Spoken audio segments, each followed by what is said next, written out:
안녕하세요. 오키도키 옥도끼 오늘 첫 시간입니다, 여러분. 반갑습니다. 반갑습니다. 네, 저희 도끼 선생님이시고요. 옥 선생입니다. 예. 자, 오늘 우리 입시 교육에 관련되어 있는 내용들로 해서 꾸준하게 여러분 만나볼 계획인데요. 오늘 첫 시간으로 되게 중요한 화두죠. 선행학습, 선행교육. 과연 선행학습이 필요하냐? 요거에 관련되어 있는 내용에 대해서 우리 저명하신 도끼 선생님의 견해 먼저 들어보고 제가 중간중간에 꼽사를 끼워보도록 하겠습니다. 자, 도끼 선생님 말씀해 주십시오. 반드시 필요하죠. 진짜요? 네. 왜요? 일단은 선행학습이 이게 안 되어 있는 애들은 고등학교 들어가서 너무 힘들어요. 못 쫓아갑니다.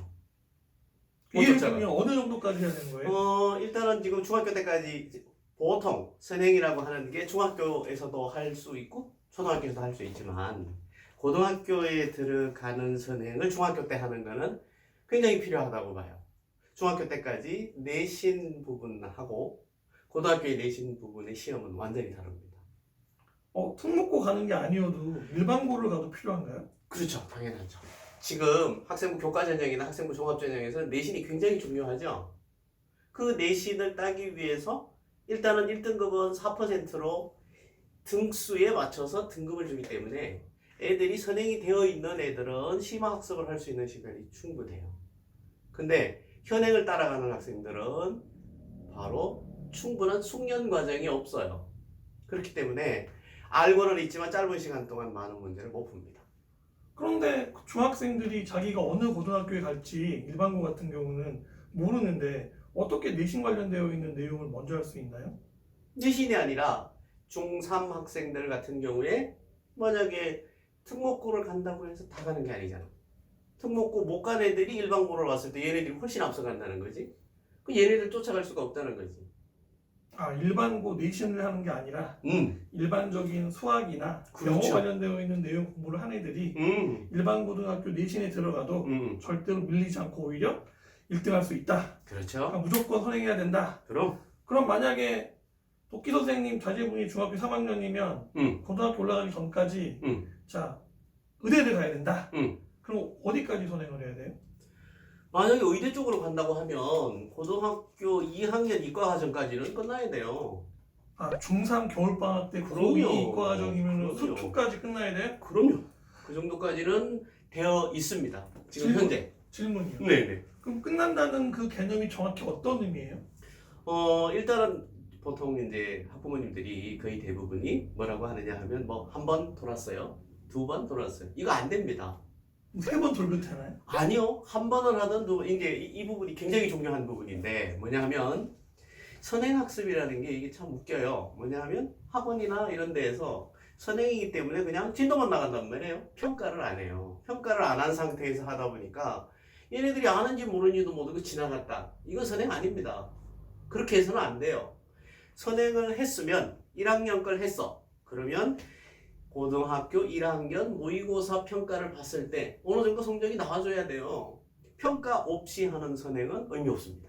그럼 예를 들어서 중학교 3학년 때 고1 2학기인 수하에 있는 내용으로 고1 모의고사를 미리 풀어서 그렇죠. 성적이 뭐 한 1등급 때 가깝게 나오면 그 학생은 그러면 선행을 제대로 한 거라고 볼 수 있나요? 1등급 나오기는 굉장히 어렵고요. 예.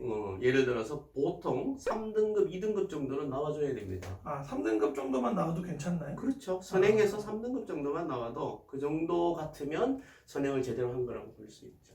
그렇군요. 그러면은 그냥 수학만 하면 되는 거죠? 제가 수학 선생이니까 그럼 과학 선생님 모셨으면 큰일 날 뻔했네요. 과학도 필요하다고 봅니다. 진짜로? 네, 맞습니다. 그럼 과학은 어디까지 해요? 과학은 보통 보면 과학 2까지는 어렵지만 네. 1까지는 끝내줘야 돼요. 물화생 1까지요? 그렇죠. 자기가 원하는 과목 2과목 정도는 끝내고 와야 돼요. 2과목 그러면은 전 과목을 다 하기는 어렵지만 그러니까 물화생 G까지는 어렵지만 그렇지. 예를 들면 물화생 중에 2개는 해야 된다. 그렇죠. 근데 2까지는 진짜로 안 해도 돼요? 2까지는 아직 해도 일단은 받아들이기도 어렵고 그리고 자기만 시키려는 거 아닌가요? 그런가? 그러네. 그런가? 그죠? 근데 이게 받아들이기가 좀 어려워요. 2까지 하기가 쉽지는 않습니다. 그러면은 중학교 3학년 겨울방학 때 과학은 최소한 뭐 물화생 중에 2과목 원까지는 끝내놔야 되는 거고 그렇죠? 거기에 있는 내용도 그러면 모의고사 봐서 성적이 이만큼 나와야 되는 건가요? 그렇죠. 그게 바로 스카이를 뭐 목표로 한다거나 의치 한약수를 한다고 하면 거의 대부분 학생들이 이 정도의 선행은 되어 있어요. 근데 너무 학원 쪽의 입장만 이야기하시는 거 아닌가요? 그렇게 하면 좀 위험할 것 같은데.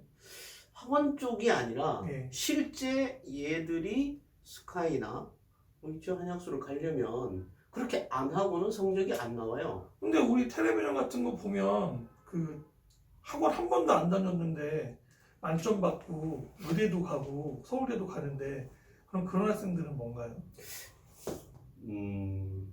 일단은 여기서 얘기하는 선행학습이 필요한가라는 부분에서는 물론 안 하고 간 애들도 있죠. 있긴 있지만 일반적으로 전체의 많은 비중을 차지하는 녀석들이 이 정도는 해줘야 갈 수 있는 확률이 굉장히 높아진다는 뜻이죠. 그러니까 텔레비전에 나온 학생들을 빼고는 다 선행을 했다는 거겠죠? 그렇죠.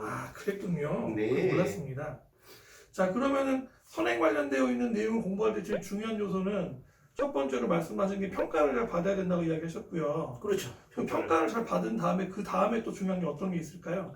그래서 수학을 기초로 해서 얘기하다 보니까 그런 건데 수학이 초등학교부터 중학교, 고등학교 과정이 계속해서 연계되는 과정이에요. 이게 연계되는 과정인데 중학교 때 철저히 되어 있지 않은 상태에서 고등학교 점수가 안 나와요. 고등학교도 1학년 과정이 잘 되고 2학년 과정이 잘 돼야 3학년 과정이 잘 된단 말이죠. 그렇게 되기 때문에 이 선행하는 과정에서 어느 정도 평가를 해서 어느 정도 성적이 안 나오게 된다면 선행의 의미가 없어요. 자, 평가를 받았는데 꽝이에요. 수학 시험 봤더니 50점 나왔어. 자, 그럼 이 학생은 앞으로 진도를 더 나가야 되나요? 더 나가면 안 되나요? 그러게요. 요게 바로 이제 선행을 꼭 해야 한다 하는 애가 10명 중에 10명 다는 아니에요. 해보고 못 따라오는 애들 같은 경우는 역효과도 굉장히 커요. 이걸로 인해서 오히려 수학을 싫어하게 된다거나 수포자가 되기도 하거든요. 근데 보통 수학을 다 싫어하지 않나요? 싫어하더라도 어느 정도 얘들이 등급이 나온다거나 성적이 나오게 되면 성취감이 굉장해요, 걔네들은. 근데 이게 억지로 숙제하듯이 공부하고 아는 문제만 풀고 모르는 문제는 계속 질문만 하고 이렇게 되면 결국은 가장 열심히 해야 할 고등학교 시절에 수학을 포기하게 돼요. 그래서 선행을 해야 된다라고 하는 얘기를 조금 더 간략하게 정리하자면 스카이를 목표로 한다거나 의치 한약수 쪽으로 한다면 그 고등학교 들어가서 내신 관리뿐 아니라 수능 점수도 잘 나오려면은 그 길을 간 학생들의 거의 제가 생각하기는 거의 100% 하고 온다고 지금 보고 있습니다. 네. 그래서 해야 돼. 그러면 결론적으로는 선행을 꼭 해야 된다는 도끼 선생님 말씀이셨고요. 그럼 선행 이거 관련되어 있는 내용들을 제대로 준비하기 위해서는 주로 어떻게 공부를 해야 되나요? 선행을 하기 위해서 준비하는 부분들이 이제 사교육에서 많이 하고는 있지만 사교육을 꼭 하라는 뜻은 아니고 사교육 아닌 경우에서도 선행을 할 수 있나요? 그렇죠. 사교육 아니어도 지금 뭐 EBS 방송이라든가 이런 걸 통해서 할 수도 있는 거고 그리고 또 스스로 혼자 하고 모르는 부분은 이제 주로 이제 뭐 선배나 형이나 물어보면서 할 수도 있는 부분이 되어서 요즘은 이제 그래서 뭐 여러 가지 도움을 받을 수 있는 부분은 있어서 스스로 혼자 하기는 아마 조금 어렵긴 할 겁니다. 그럼 스스로 혼자 하기는 어려우니까요, 여러분. 형, 누나, 언니, 동생은 다 물어보고 진행하는 걸로 하고 EBS 있죠, EBS를 주로 활용을 하면 좋을 거라고 이야기를 하십니다. 그게 안 되면 나중에 어쩔 수 없으니까 사교육을 해야겠네요. 그렇죠. 사교육을 거의들 하고 있죠. 안 하는 건 아니잖아요, 그죠? 그렇구나. 일단은 간단하게 우리가 지금 선행학습에 관련되어 있는 내용에 대해서 알아보고 있는데요. 그러면은 선행 관련되어 있는 요소에서 이 부분은 내가 어떻게든 꼭 반드시 해야 된다. 죽었다 깨어나기 반드시 해야 된다. 그런 요소가 있다면 어떤 게 있을까요? 네. 선행을 하는 거에서 가장 기초가 되는 건 사실 선행 이전에 현행이 철저히 되어 있지 않으면 선행이 의미가 없어요. 사실은. 고등학교 시험을 보면 대체로 이렇거든요. 50분 동안에 20문제에서 23문제 정도를 수학을 시험을 보거든요. 50분 동안에 그 문제를 풀어내는 게 얘네들이 굉장히 어렵습니다. 그게 왜 그러냐 하면 시간을 만약에 한 2시간을 줬다. 그러면 한 개 정도 틀리거나 만점을 맞는 애들이 훨씬 많이 늘어나거든요. 그러니까 짧은 시간에 많은 문제를 풀어야 하기 때문에 선행을 하기 전에 가장 중요한 것은 현행이 튼튼하게 되어 있지 않으면 선행을 해도 그냥 한번 듣는 정도지 뭐 몇 바퀴 돌았다 이 정도지 그렇게 해서는 안 된다. 그래서 평가가 필요하다는 겁니다. 평가를 해보고 잘 이해가 됐느냐 이게 굉장히 중요하다는 얘기죠. 그래서 그래서 그 부분이 가장 현행이 충분히 튼튼히 되어 있는 상태여야 선행이 효과가 있다 이렇게 봅니다. 예. 그럼 정확히 보니까요, 선행학습은 꼭 필요한 것 같네요. 예, 선행은 꼭 필요한데 두 가지가 걸린 요소예요. 첫 번째는 여러분 선행하시기 전에 먼저 현행 관련되어 있는 내용들을 충분히 잘 진행하셔야 되고요. 선행을 하신다고 하더라도 선행 중이시더라도 선행 내가 나아가고 있는 부분에 대해서 꼭 평가를 받아보셔야 된답니다. 평가를 받아봐서 내가 지금 하고 있는 선행 부분에 대한 내용에 대해서 최소한 교육청 모의고사 기준으로 풀었을 때 수학을 예로 들면 85% 정도 이내에 들어있으면은 괜찮게 하고 있는 거고요. 학생이 만약에 95%선 근접해 있다면 굉장히 잘하는 학생이 맞는 것 같아요. 근데 거기 안 되고 아니 점수가 원점수로 했을 때 절반도 안 되는 성적이 나왔다. 그러면 사실은 선행이 큰 의미가 없는 거고 문제가 되기 때문에 오히려 이런 경우는 현재 상황이 어떤 건지에 그렇죠. 대한 내용들을 반드시 확인해봐라 이런 얘기겠네요. 네, 맞습니다. 예, 결론적으로 여러분 선행은 하자는 것이니까요. 예, 방법은 여러 가지가 있었어요. 저희가 보니까 지금 EBS 하셔도 되고 형이나 오빠한테 배워도 되고 누나도 괜찮습니다. 하지만 여러분이 아마 혼자서 하시기는 많이 어려울 거니까 그런 전체적인 방향에 대한 내용들을 어떻게 할까에 대해 고민되시면 예, 주저하지 마시고 예, 눌러주세요. 어디로? 예, 저희 UA 저희 도끼 선생님하고 옥 선생한테 연락 주시면 예, 좋은 답안을 알려드리도록 하겠습니다.